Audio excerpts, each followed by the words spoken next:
March 23rd at 3 o'clock. We have a ton of bills up here, and Senator Pratt is in another committee presenting his bill. So Senator Anderson, you get me to be your chair today in jobs. Go ahead. In front of us, you have Senate File 3987. Go ahead with your bill. Oh, wait, somebody should move it. Senator Johnson Stewart moves Senate File 3987. Go ahead, Senator Anderson. Oh, thank you. I sure did. Thank you, Madam Chair. Thank you, members, for the opportunity to present Senate File 3987. And I have, Madam Chair, a delete all amendment in the packet to try and get the bill in the shape that our constituents and people who are desiring to have this bill passed in the proper form. So, Madam Chair, if we could have someone move the delete all amendment, that would be appreciative. Oh, Senator Rarick moves the A1 amendment. Thank you, Madam Chair. Members, I present to you today 3987, Senate File 3987, a bill which will help Minnesotans with disabilities continue to have access to quality job placement services and on-the-job support services through the Extended Employment or EE program. This program is housed in DEED's Vocational Rehabilitation Service program. And I have a daughter that is in a sheltered workshop myself, and she would, because of her disability, she benefits from this. Not that I'm bringing this on her behalf, but on the behalf of all people who are in shelter workshops across. And we're just trying to make sure that the finances that are in this bill will get to the staff that we're trying to retain. We're trying to also get more people to come and work in the shelter workshops and help these individuals. Because of the drastic increase in marketplace hourly wages, EE providers are struggling to maintain adequate staff levels and also individuals.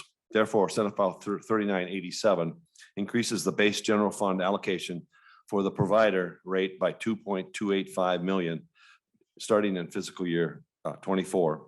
And Madam Chair, I have with me a testifier, Ms. Lisa Partey, to speak on behalf of the bill. Thank you so much, Senator Anderson. First, I just want to get the A1 amendment amended onto the bill. So all those in favor of the A1 amendment say aye.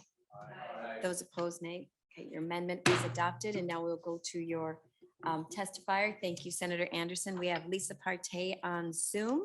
Hello, Lisa. Welcome to the committee. State your name and what you are doing testifying for the committee today. Good afternoon, senators and everyone else who is in the room. My name is Lisa Partey, and I work with Functional Industries out of Buffalo, Minnesota.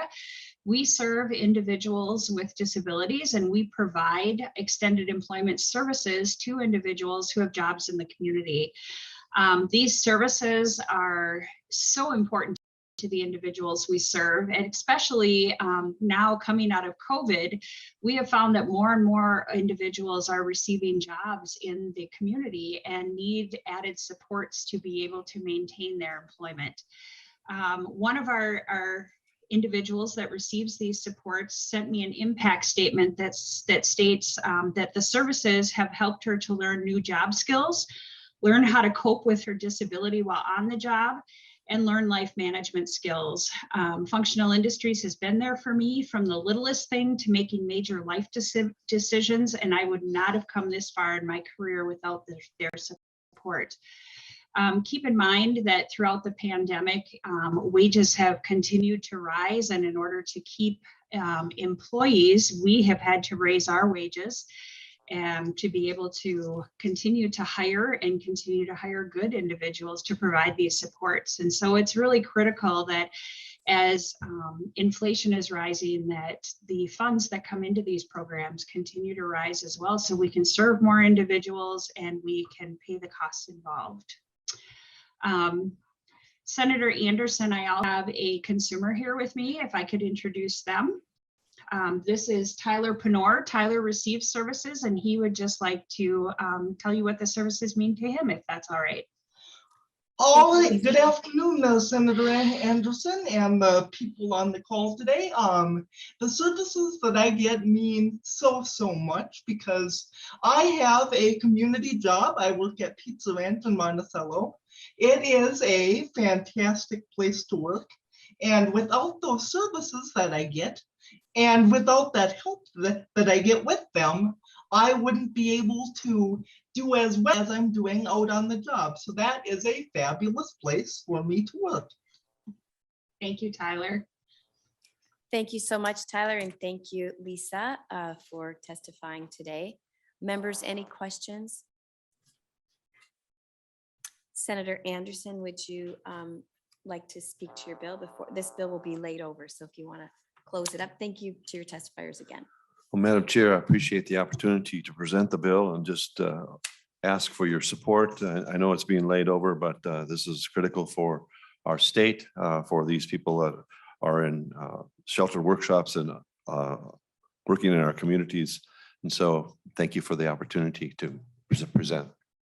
Thank you so much, Senator Anderson.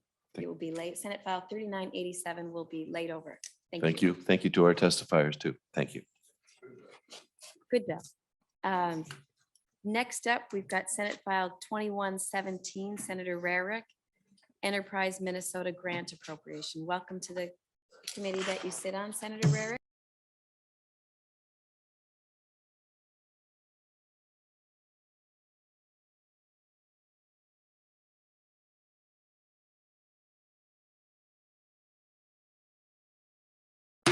The amendment's adopted. Go ahead, Senator Rarick, to your bill. Thank you, Madam Chair, members. Senate File 2117 is about the Growth Acceleration Program, or GAP, through Enterprise Minnesota. This has been a highly successful program in helping small and medium-sized manufacturers grow and compete in today's market. This program was started in 2008. It has helped hundreds of Minnesota companies become more efficient and competitive.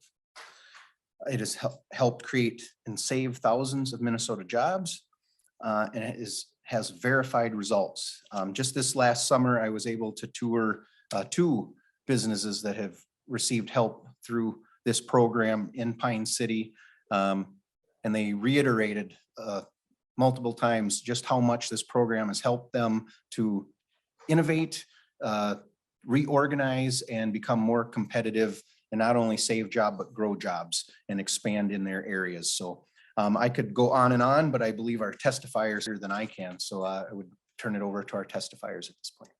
Thank you so much, Senator Rarick. Bob Kill, CEO of Enterprise Minnesota. Go ahead, state your name for the record, and then give your testimony. Thank you. Good afternoon, Madam Chair and members of the committee. My name is Bob Kill, and I am the president and CEO of Enterprise Minnesota. Enterprise Minnesota is a nonprofit consulting firm that works with Minnesota's small manufacturers to allow them to compete and grow. And we want to make them the employer of choice in their communities by providing excellent jobs, careers to their residents and employees. We're here today to ask the legislature to restate a results measured program called Growth Acceleration, as Senator Rarick said, called GAP. We seek $800,000 for the remainder of the 2022-23 biennium. Since 2008, this program has proven its return on the state's investment by more than $15 to every dollar invested. Some manufacturers have testified in the past that these funds have generated closer to 30 to 1 in return. GAP is focused on small manufacturing companies to help them do the things they need to stay in their community, keep and grow their employee base, and remain profitable. It's helped small manufacturers invest in business improvement, and it's important to note that all companies awarded GAP resources must match dollar for dollar on their own. It's clearly a program that works, and it's a hands-up program. Our manufacturing clients repeatedly say that without GAP, they would be challenged to invest in improving their companies without this, as I said, hand up. This is true both in the Twin Cities and Greater Minnesota. In fact, in Greater Minnesota, we're kind of unique in providing the business improvement resources that are very scarce or very high price in Greater Minnesota. The state's invested in GAP for 11 years.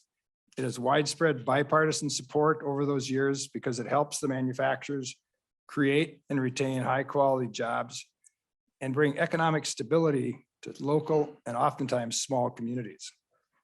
Manufacturing is a key economic driver of the state's economy, and particularly in greater Minnesota, where manufacturing jobs are often the best paying and are certainly the lifeblood of local communities. In addition to this funding, we help manufacturing companies leverage their own investments and enable them to use the consulting services of ourselves and our consulting partners. And I must stress that we cover the entire state of Minnesota.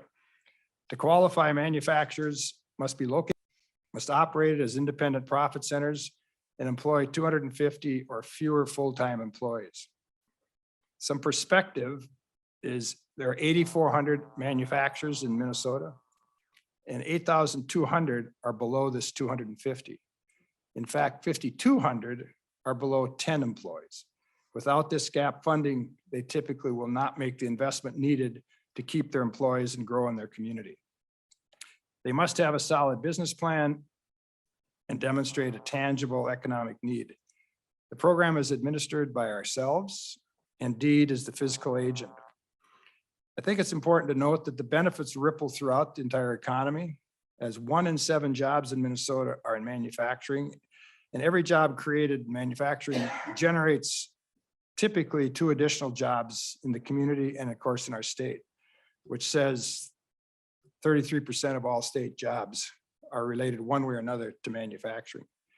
To date, 485 Minnesota manufacturing companies have utilized GAP over the years, and most of them are very small to us as 50 employees or less.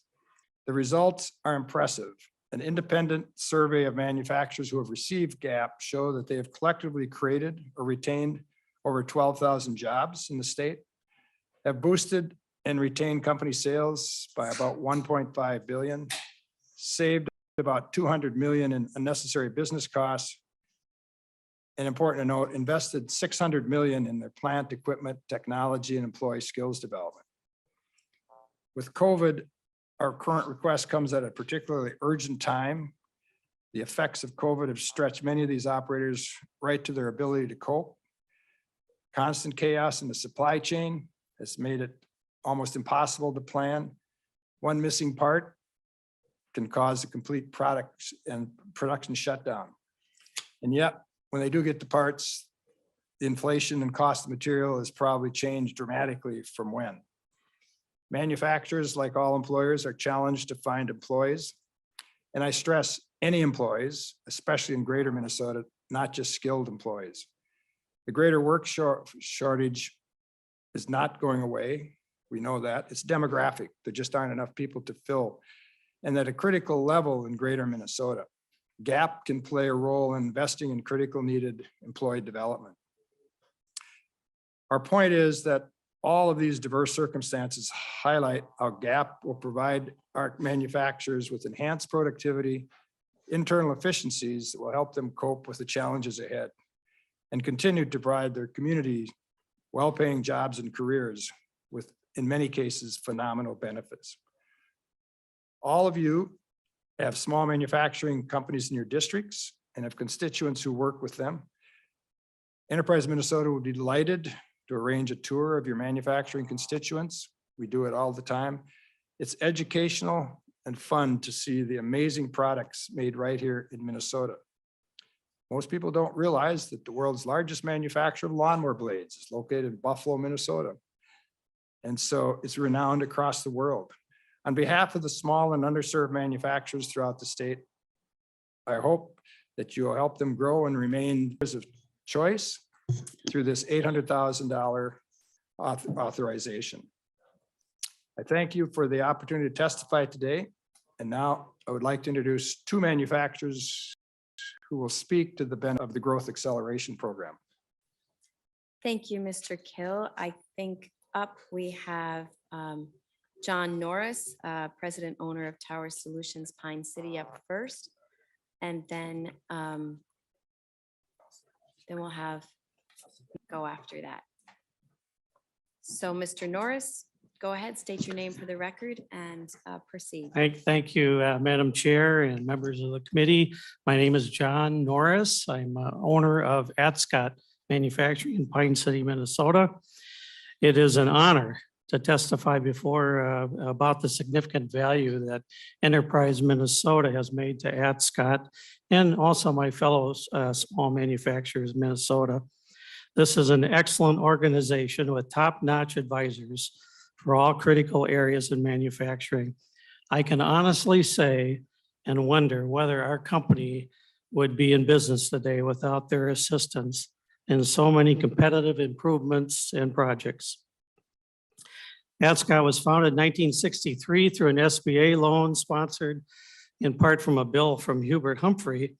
His assistant Jim Oberstar provided us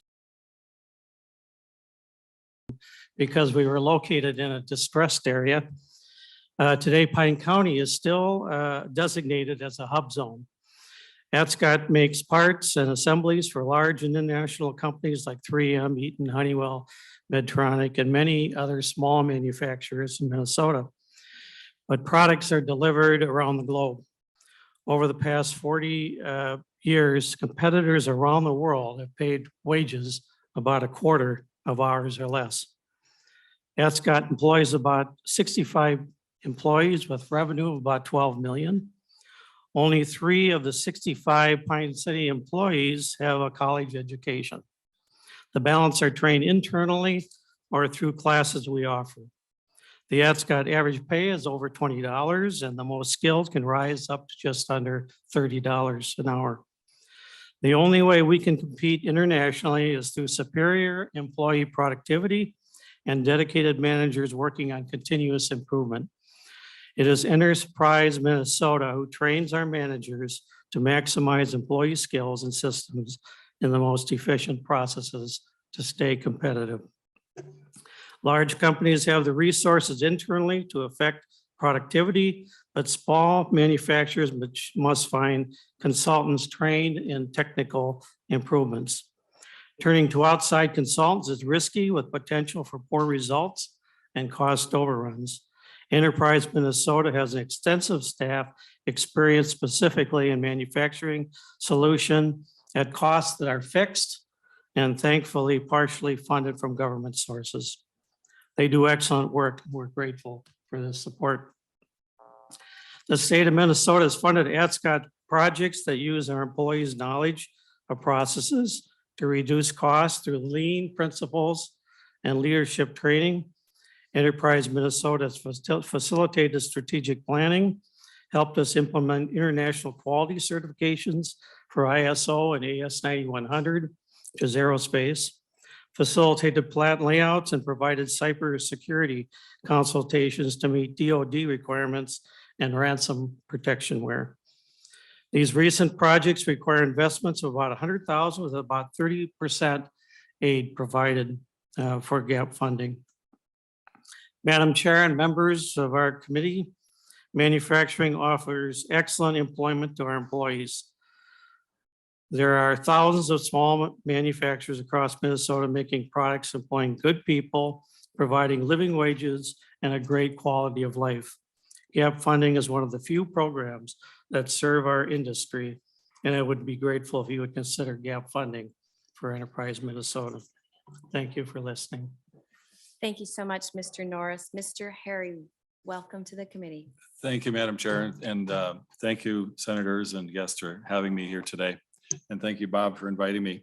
I'm the COO. I'm Paul Harry. I'm the COO of Head Cycling Products. We are 15 minutes north here in Roseville, Minnesota. We employ about 40 people. You all are welcome to contact me through Mr. Kill, or I'll leave my business cards here. We're all welcome to have a tour.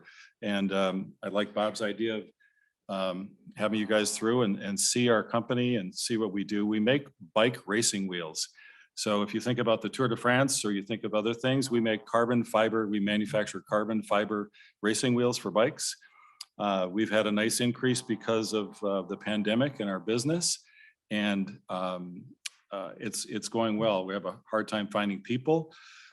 And one of the things we've done is we've hired younger people and brought in Enterprise Minnesota with their experienced consultants. A guy named Greg Langfield is phenomenal, and he's helped our young engineers help with lean principles. He's helped with helping production get work done and prioritize work. So we've really benefited from Enterprise Minnesota. This is one of the projects they've done. They've done different Kaizen events with us. So over the last 3 years that I've been at Head Cycling, Enterprise Minnesota has been of great value, and the gap funding has helped us afford bringing them in and bringing that expertise in and getting things done. So again, I would like to echo what John was saying about endorsing this gap fund and making sure that that continues so we can continue to use Enterprise Minnesota. Thank you. Thank you, Mr. Harry. Members, are there any questions? Senator Pratt, I heard you, you have toured these facilities.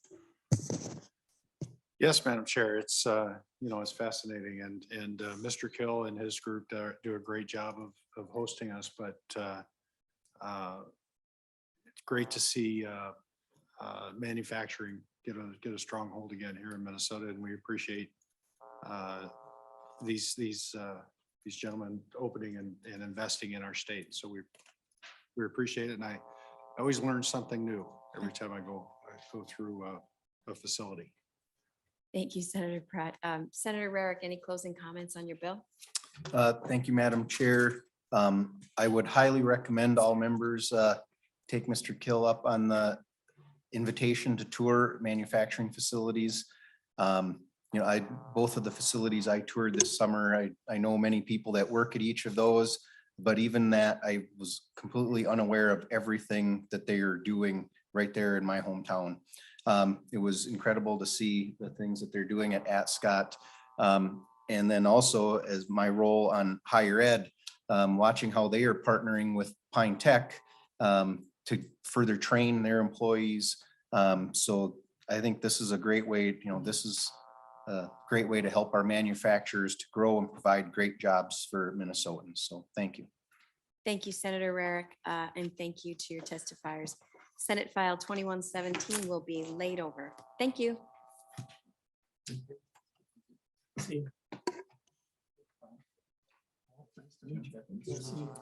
Thank you, Senator Housley. And next we have Senator Jasinski with Senate File 3624.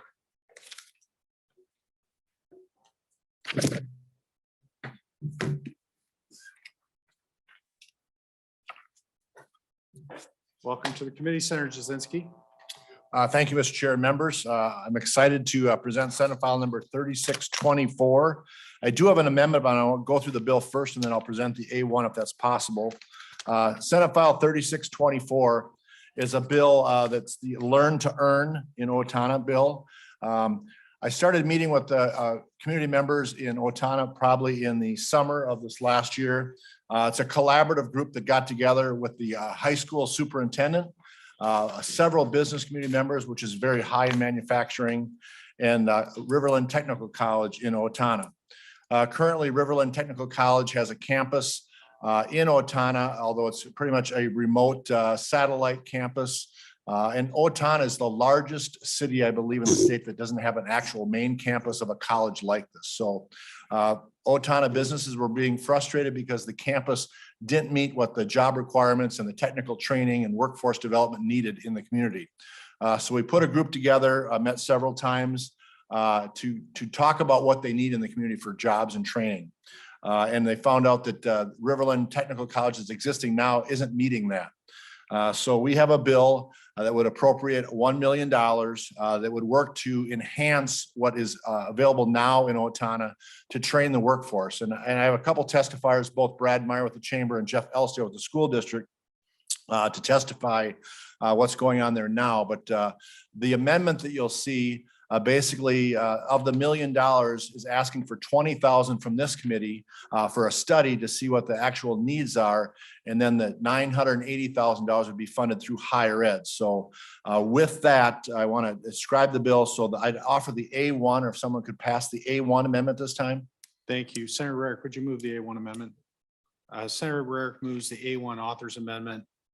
All those in favor signify by saying aye. Aye. Opposed? That motion carries. Thank you, Mr. Chair. So what the A1 did was take the appropriation, the full $1 million away from your committee and just ask for 20,000 from your committee and then re-refer the $980,000 funding to higher ed. So with that, I've explained it briefly what's going on, but I'd like to change it over to my chamber board president, Mr. Bradmeyer, and then Mr. Elstead is online. So Thank you, All right. Senator Jasinski. Welcome to the committee, Mr. Meyer. Please state your name for the record and then feel free to begin when you're ready. Terrific. Good afternoon. Brad Meyer, President of the Owatonna Area Chamber of Commerce and Tourism.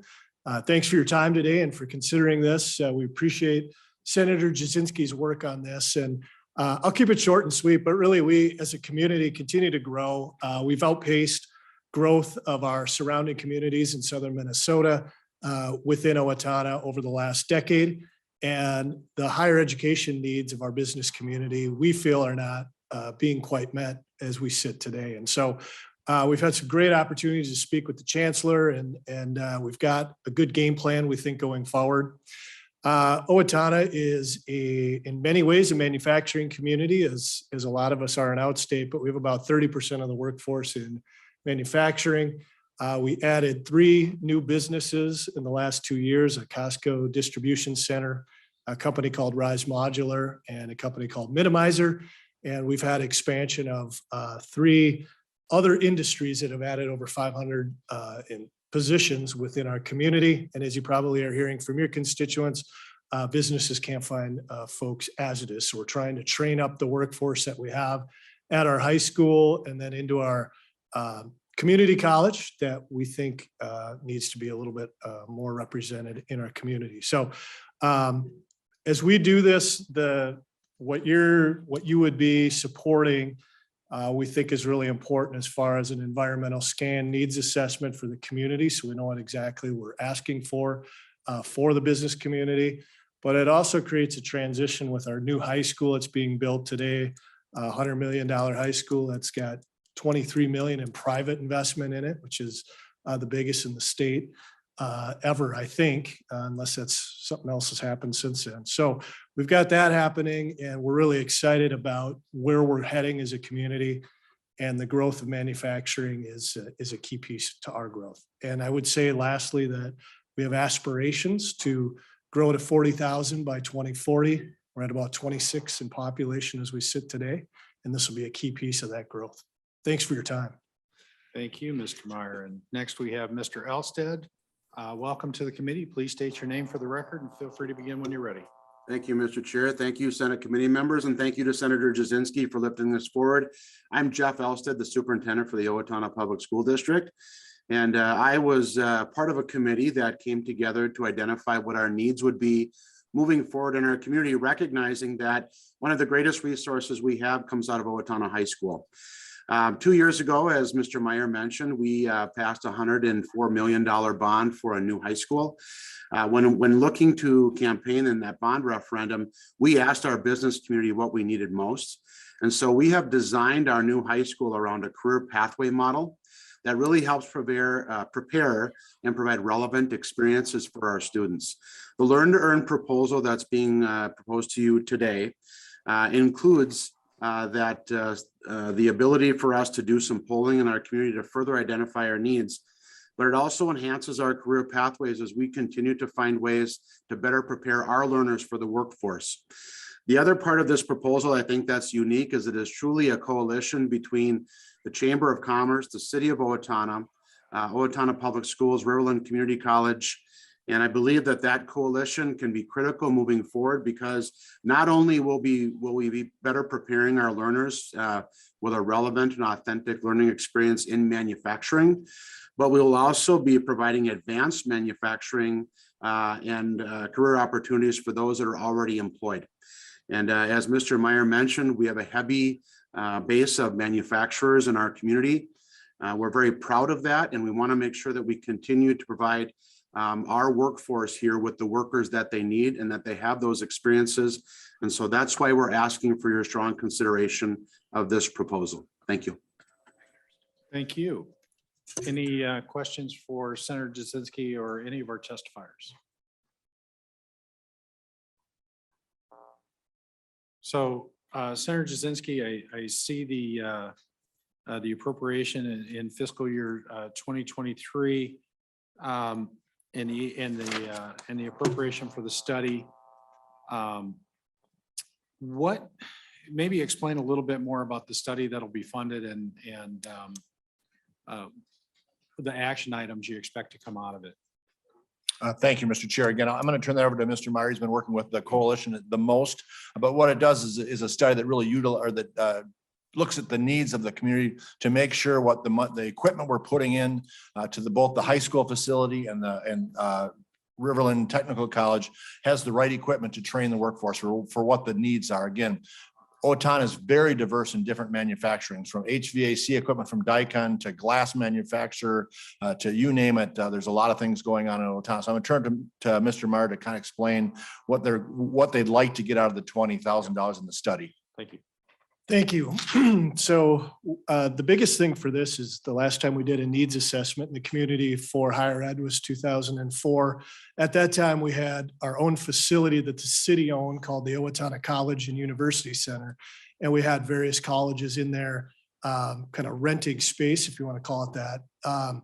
Several years later, Minsky, we worked out an agreement where they ended up purchasing the campus in Riverland as the sole provider out of our location. And there hasn't been a lot of activity around what are the higher ed needs in the community since that time, other than what we hear from our employers. What we'd like to be able to do is not only hear from them about what they need today, but what are we looking for into the future so we can do a better job with the investment that goes into it. Great. Any other questions? Senator Rarick. Thank you, Mr. Chair. And Senator Jasinski, Senator Putnam and I have been having a conversation here, and I don't know that we have any questions here, but we are going to grill you in higher ed.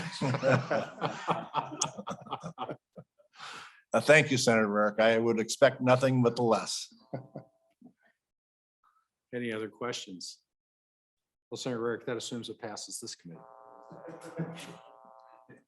All right, with no other questions, Senator Rarick is Vice Chair of Higher Ed. Would you like to move? Mr. Chair, just a I'm couple quick sorry, closing comments, please. Thank you. I'm a little out of practice on Yeah, this. we know. Thank you, Mr. Chair and committee members. I just wanted the chance to brag a little bit about my community in Owatonna. This is a collaborative effort that you can't imagine. Again, we talked about $104 million bond facility for a new high school. Of that or more, Viricon donated all the glass for the entire facility, and Federated Insurance donated a $20 million donation, plus donated $2 million in land for the facility. So it's a huge collaborative effort. I don't think anybody in the state has seen anything like that. How collaborative Owatonna is, because they really believe that education is really important in the community to make Owatonna grow to 40,000, as Mr. Meyer said. So again, thank you for hearing the bill. We look forward to seeing it in higher ed. And the last comment is Owatonna doesn't ask for a lot, to be honest. I mean, I've been up here for 6 years. There's not a lot of things that Owatonna, the city, asks for. So this is, I know you're already talking about a highway, but never mind. I saw you chatting over there, but other than a highway, Owatonna doesn't ask for a lot. So we would really appreciate funding this. So Okay. with that, thank you, members. Thank you. Senator Rarick moves Senate File 3624 pass the committee as amended and be referred to higher ed. With no other questions or comments, all those in favor signify by saying aye. Aye. Opposed? That motion carries. Thank you, Senator Jasinski. Thank you, members. Thank you to all your testifiers. We appreciate it. Next, we have Senate File 3036, Senator Karan.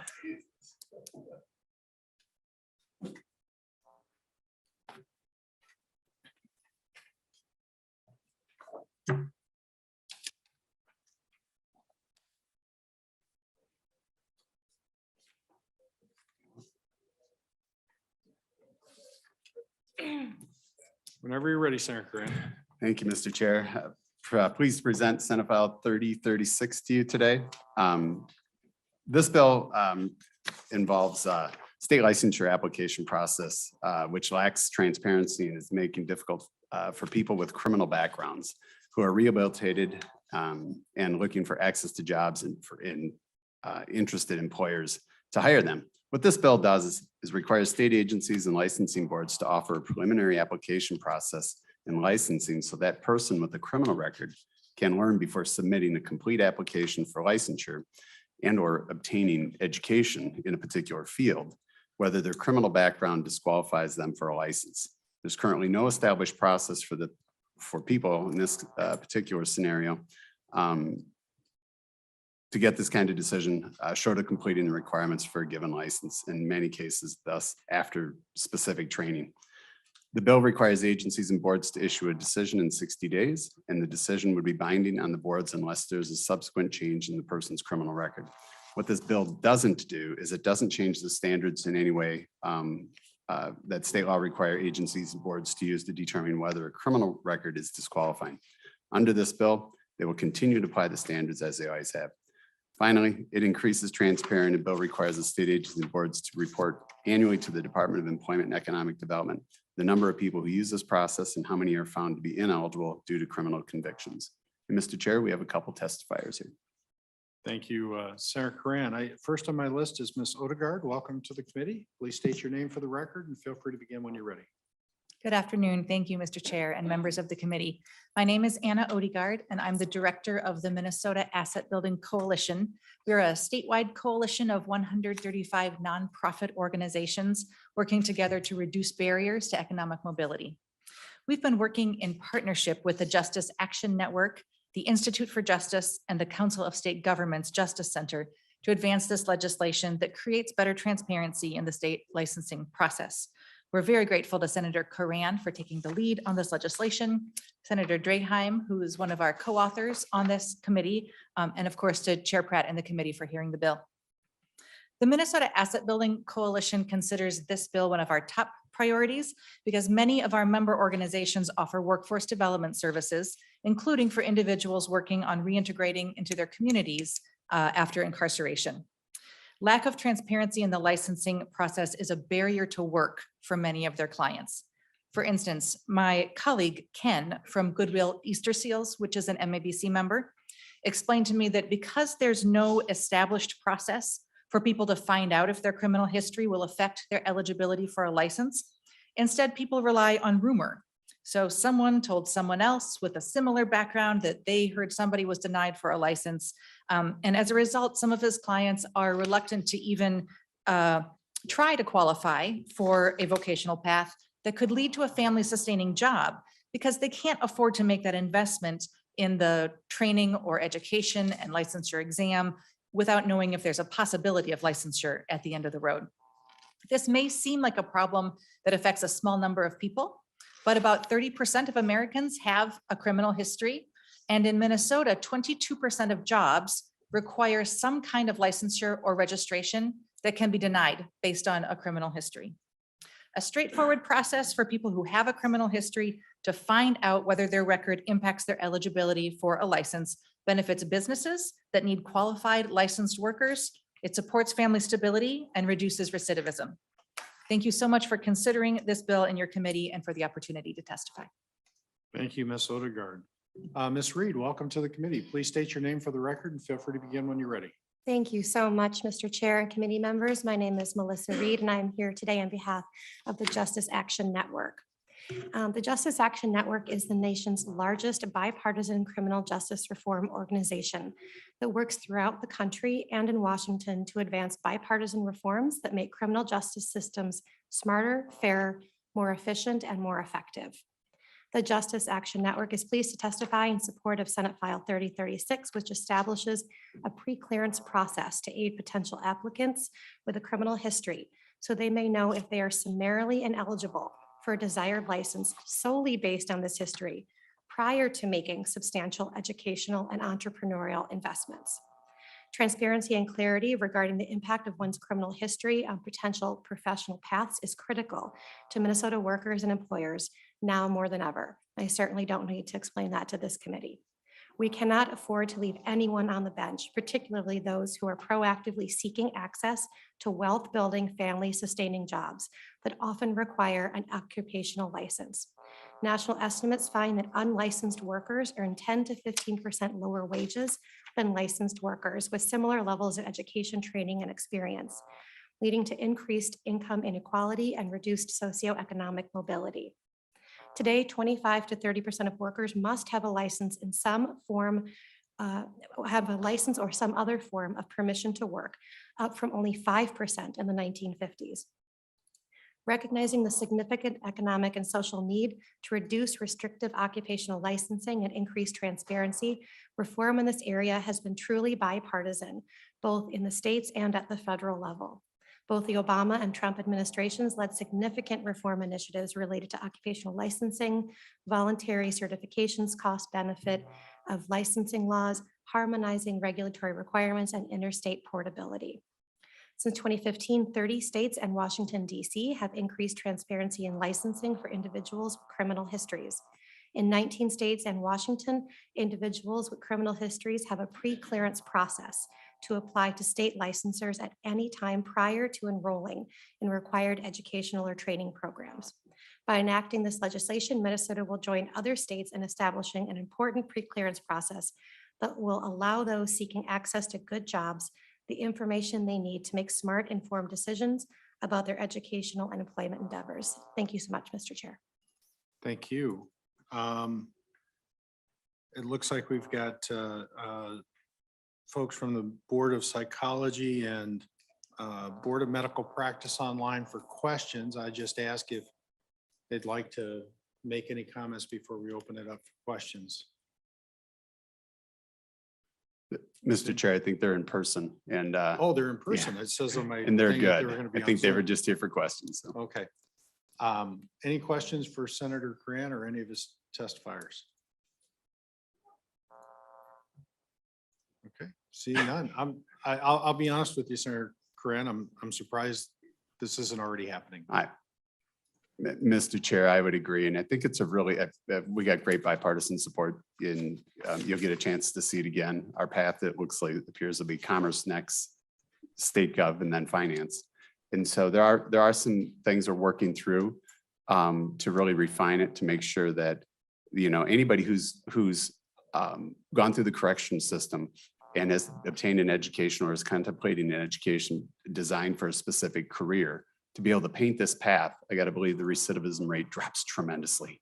And so we can remove that barrier and provide them that clear path. And so we're working, there's some suggestions on what we need to do to simplify or clarify incentives for upfront related to the fees. We're going to work on those in our next two stops. The fiscal note will be here for this bill. Senator Pat, just so you know, I think the fiscal note went to 24 agencies and this bill has no less than 5 stops. So we're trying to streamline that a little bit and walk through the operational aspects. So it'll be really solid when we're done. And so we appreciate your support. Okay. As Senator Coran mentioned, the path for this is to go to Commerce next. Senator Johnson Stewart, would you like to make the motion to pass the bill and move it to Commerce? All right. Senator Johnson moves that Senate File 3036 pass the committee and be referred to Commerce. All those in favor signify by saying aye. Aye. Opposed? That motion carries. Thank you, Mr. Chair and committee. Mr. Chair. Oh, Mr. Chair. Senator Herr, hi. Sorry. I just wanted to make a comment Oh, sure. in I'm support sorry, I of didn't this. see your I hand. saw my constituents, Miss Ann there, and I'm here in the Senate building. I'm on location, but just not in that room. But I just thought I want to say hello to my constituents. All right. Thank you, Senator Herr. Thank you, Mr. Chair. Members, our last bill for the day is Senate File 3696, Senator Nelson. Senator Nelson here. Members, Senator Nelson is on her way, so we're going to take a brief recess to the call of the chair.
Mr. Chair and committee members. All right, thank you so much for your patience. You're moving fast today. Okay, members, I'd like to call the committee back to order. Our last bill of the day is Senate File 3696. Senator Nelson, welcome to the committee. Please state your name, or no, you don't have to do that. You're not a testifier, but welcome to the committee. Please feel free to begin when you're ready. Thank you, Mr. Chair. Well, it's great to be before the Jobs Committee, and I really appreciate you hearing Senate File 3696.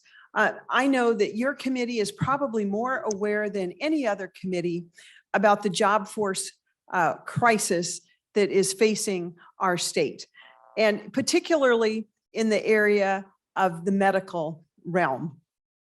And I would like to just tell you about a collaborative project that will massively increase the number of jobs, the number of workers, and be critically important. Specifically, I'll be talking about the Rochester area education providers and employers who support the workforce needs of our region, and certainly help prepare our healthcare workers to support the needs that are continuing to grow in our societies.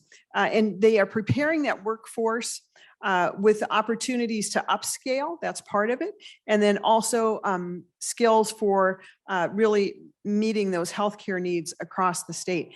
This bill will directly address the shortage in our workforce. The bill before you asks for $11.1 million in 23. And it's appropriated from the general fund to the Commissioner of Deed. It's the Employment and Economic Development. It's for a grant to the Greater Rochester Advocates for Universities and Colleges. We call that GROUC for short. It's a collaborative organization that represents major healthcare, businesses, workforce development, and higher education institutions for the direct.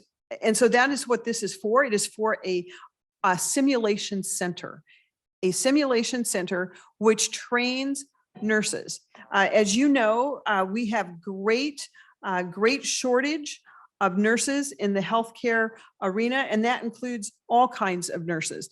The simulation center will help with that training. And as you probably know, Mr. Chair, one of the problems why we have a shortage of healthcare providers is because while we have institutions that can teach those skills, it is those clinicals and those hands-on experiences that are so critical. A simulation center is one way that we can help prepare that workforce. The goal is to enhance and expand the Rochester area healthcare workforce by providing access to simulation resources for workers and students. And typically you would think, well, there would be competitors in this field, but Rochester is well known for a collaboration, and we have longstanding collaboration with the Mayo Clinic College of Medicine and Science. You will hear from Winona State, RCTC, University of Minnesota Rochester. There are great collaborative minds who have been working on this for a number of years, and it doesn't fit, as I mentioned, it fits into healthcare, business, workforce development, and higher education. So, Mr. Chair, I would be glad to turn it over to my testifiers who can give a little bit more direction and a little bit more detail on why this is so important. And then I have a few closing comments, Mr. Chair. Thank you. First on my list, and please forgive me if I mispronounce your names, Ms. Gangness, welcome to the committee. Please state your name for the record and feel free to begin when you're ready. Chair Pratt and Senator Nelson, thank you very much. I'm Janine Gangness, and I serve on the board for GROUC, as well as being the Associate Vice President for in Rochester for Winona State University. I have extensive experience in health workforce programming, and I am privileged to be here with you today. Thank you very much. Simulation enhances and expands a community's ability to have sufficient numbers of an effectively prepared healthcare workforce. According to DEED, the projected Minnesota health force needs over the next 10 years will be about 85,000 additional workers. The positions in need over this 10-year span are at a low of 1,000 physical therapy assistants to over 24,000 registered nurses. And then we also have this additional need for nursing assistants, which is about 20,000 nursing assistants over the next 10 years. And so clearly this is a huge need that you're all very aware of. Most of our workforce in nursing in the next 10 years are really over the age of 65. So nearly 20% of RNs and LPNs are over the age of 65. So we're expecting an exit. In addition, the changing demographics of the state signal a need for more nurses and other healthcare workers to care for our aging population and increase the number of individuals with multiple chronic conditions. GROK has been a great facilitator of this project, really bringing together not only the public institutions in the community, but also private providers of education and the direct care providers. We are working with, actively working with the public school as well, and Mayo Clinic and Olmsted Medical Center. All of these groups have put in not only their time, but also funding to get us to a place where we have done an extensive needs assessment and have come to this point in the process. Simulation really emerged as the top pedagogy that would help the health fields to expand our enrollment and effectively educate nurses and other healthcare professionals. So the proposal before you for the GROK Simulation Center, if built, is poised to help educate a broad array of healthcare professionals, including nurses, doctors, advanced practice nurses, EMTs, paramedics, practical nurses, nursing assistants, athletic trainers, social workers, and more. This collaborative has been really working together to find need and what the solution is. And the thought leaders with GROK are really poised to make this vision happen. I'd like to thank all of you for your time today, and I'm certainly open to any questions. Thank you, Ms. Gagnes. Next, we have Ms. Nigan. I hope I pronounced your last name correctly. Please state your name for the record and feel free to begin when you're ready. Good afternoon, Mr. Chairman. My name is Julie Nigan, and I am the Executive Director of the Greater Rochester Advocates for Universities and Colleges, better known in the area as GROK. GROK is a nonprofit that links Rochester area education providers with employers to support the workforce needs of our region, and certainly a prepared healthcare workforce with the opportunity to upskill is vital not only to Rochester, but to the entire state. As a neutral organization, GROK was asked to spearhead the GROK Simulation Collaborative, multi-institution, multi-employer effort to increase access to healthcare simulation activities. This all began back in January of 2020.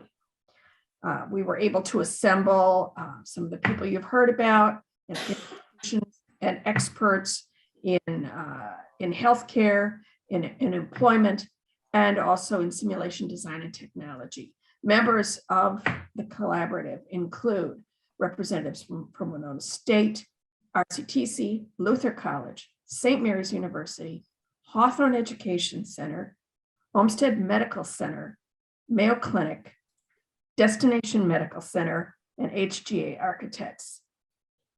Many of these organizations have been competitors. Now they're collaborators. They know this needs to happen. They know they've seen the need and they are willing to work together to make this happen. No single entity dominates this project. All share the same goal. So where are we now? We have Dinner, as Janine said, done a needs assessment, and we have also divided into subcommittees, including governance, design, technology, curriculum, diversity, equity, and inclusion to begin the planning process. We secured funds to employ consultants from Mayo Clinic's College of Medicine and Science to assemble and enhance the work of these subcommittees.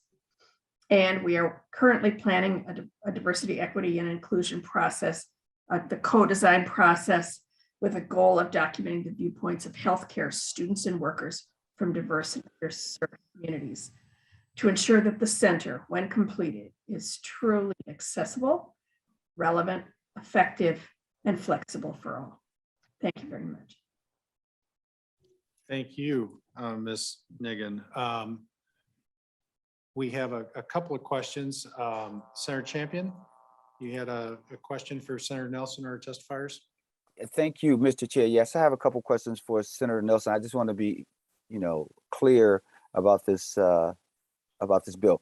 So I hear that we're talking about a growth simulation center. So will the $12 million, if appropriated, help with building the facilities, or is this all around programming? I'm just trying to understand that. That's my first question, Mr. Chair. Mr. Chair. Senator Nelson. Thank you, Mr. Chair. And Senator Champion, thank you for asking that question. It's a very good question.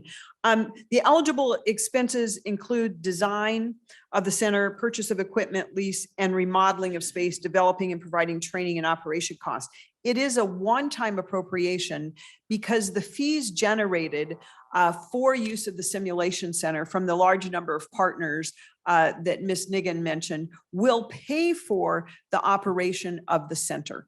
This is just a matter of getting it up and on the ground and training the needed workers. Mr. Chair. Senator Champion. So if it's more around design, remodeling costs, because it sounds like the operational costs is going to be underwritten by someone else who is doing some great work, wouldn't that more so fall in the category of bonding as opposed to through the Jobs Committee? Not necessarily, Senator Champion. Certainly if we were talking about the construction of a building, I would agree with you, but we've done leases and remodels in the past. And certainly we've done equipment purchases for some of the simulation stuff. So we looked at it, it was borderline, but we believe that this fits within the Jobs Committee is probably more so than the bonding committee.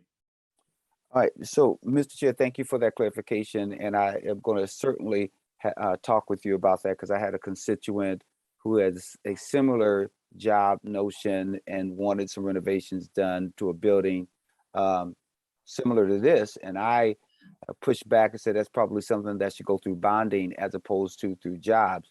But if we are allowing these sort of things to happen, I just wanted to have that clarity because that would be helpful. Last but certainly not least, Senator Nelson, it sounds like to me that this is a collaboration of colleges as well as higher ed. So I recognize that you said that this is a mixture of workforce, business, and higher ed. So can you tell me what portion of the $11.1 million are you asking from our committee versus what percentage of that $11.1 million are you asking from higher ed? Senator Nelson. Thank you, Mr. Chair. Senator Champion, we are coming to the Jobs Committee because as Senator Pratt said, we believe that this is the best fit. To your point, though, we have discussed all of those options, trying to figure out how can we best get these, particularly healthcare workers, particularly 1,250 students who would be trained. How can we immediately get them on the street into those healthcare arenas in providing the services that we so greatly need? And it is really felt that this is I appreciate Senator Pratt's diligent look at this because this is about workforce And this is about providing the healthcare that's needed. I would mention, in addition to those education groups that Senator Champion mentioned, also there are the private employers as well. Olmsted Medical Group, Mayo Clinic. Typically, it is a true collaboration focused on workforce, getting these students trained and getting them in the field. Senator Champion, you had a follow-up? No follow-up. I'll just say, Mr. Chair, that I will ask Senator Nelson some other follow-up questions offline. So I'm not taking up any more of the committee time, because I do think that it seems like a number of moving variables here, and I'm just not quite sure how it all works together or fits together. So thank you, Mr. Chair, for the opportunity to ask Senator Nelson a couple questions. Thank you. Senator Hur, you had a question? Yes, Mr. Chair, and no doubt this is a great project, and it's a good legislation brought forth by Senator Nelson.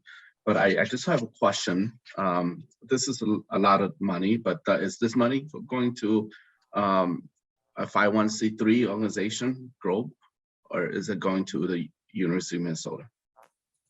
Senator Nelson? Thank you, Mr. Chair, and Senator Hur. Actually, that is a great question.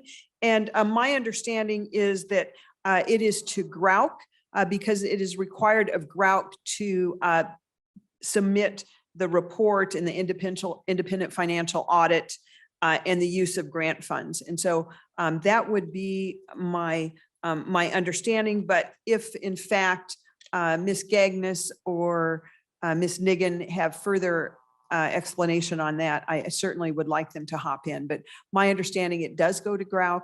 They are responsible for providing all of the financial audits as necessary.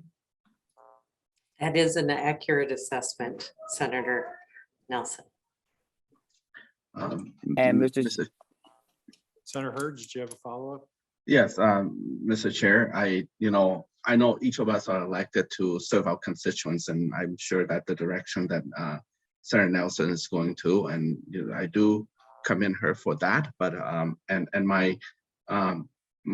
I do have several questions. I appreciate Senator Champion did bring that some of the question, and I'm sure he will have further discussion with Mr. Chair, Senator Pratt, and also Senator Nelson about that. But I recall, and this is not statement directly to GROUC or Senator Nelson bill, but just for FYI information, I recall when we was trying to get equity dollars to support ethnic minority nonprofits or profits that serve an ethnic minority. We were put on a guideline that we had to show proof of our 990s, and also based on the amount of money that we manage per year, and asking for $11 million, that's maybe surpass. I don't know, maybe the nonprofit may have experience or have history of managing $11 million in the past before. So there were, the gate that they evaluate those nonprofits for the equity dollar was very, very strict. And so I'm sure this legislation for GROUC is to increase workforce. And I'm sure if we were to state the service that they going to toward community color, I'm sure that we probably put them under the same scrutiny as well as this experience that we have. So, I mean, I'm just want to make that point, and I'm sure that the GROUC is doing a great job, but I just want to make it known that it's like we want equal when it comes to agency that's take pride in serving community color, and agency that I mean, I don't want to say GROUC is not, but this is a large amount of money, and so just want to draw the comparison. Thank you, Mr. Chair. Well, Senator Hur, I'm not aware that anybody on this committee is required a 990 in order, proof of a 990 in order to qualify for a hearing in the past. I know that we funded a number of organizations that were in the original equity bill that Senator Champion brings forward every year. And while maybe not to the level that everybody would like, we do make an attempt. And you know, the one that jumps out to me that's very similar to this would be the International Center, where we've toured that and seen how they're training CNAs for hospitals and long-term care. So we can talk about it offline, Senator Herr. Again, I'm not aware of the requirement that you've mentioned. I've talked to our staff. I'm not aware that anybody's made that requirement to you, but I'm happy to have that conversation offline. Senator Champion. Thank you, Mr. Chair, and we certainly look forward to having that discussion with you. But just to underscore what Senator Herr is talking about, usually there's a question asked to about their 990s, and then someone would ask, and thinking about how respectful that we always try to be. I just did a quick search of this, but it looks like the 990 for this organization in 2020 shows net revenues of $62,055 and total expenses of $60,213, with a balance of $46,765. And if that's true, just to Senator Herr's point, they're asking for now over $11 million. So I'm just hoping that just shows that there's some questions, but get it. We'll talk about it offline. Thank you so much. And I think I got the right organization, but we understand that we're always trying to find ways to help, but there's been some real concerns around this issue. Champion. Thank you. Any other questions for Senator Nelson or a testifier? Mr. Chair, if I may add on that we, you know, what Senator Bobby Joe Champion just say that we always trying to find a way to help. And so there will be further discussion, and I will defer my my point and my discussion for our lead member, Senator Champion, because my line of thought is very similar to his. Thank you. Thank you. Any other questions? Okay, members, seeing none. Senator Nelson, any closing comments? Yes, thank you, Mr. Chair. I appreciate the time of the committee, and let me just assure our esteemed colleagues two things. One, there is a particular focus, subcommittee focused on disability, equity, inclusion. I would encourage you to look at the enrollment in our higher education institutions in Rochester. They are significantly diverse. And of course, Rochester in itself is a very diverse community, and we celebrate that.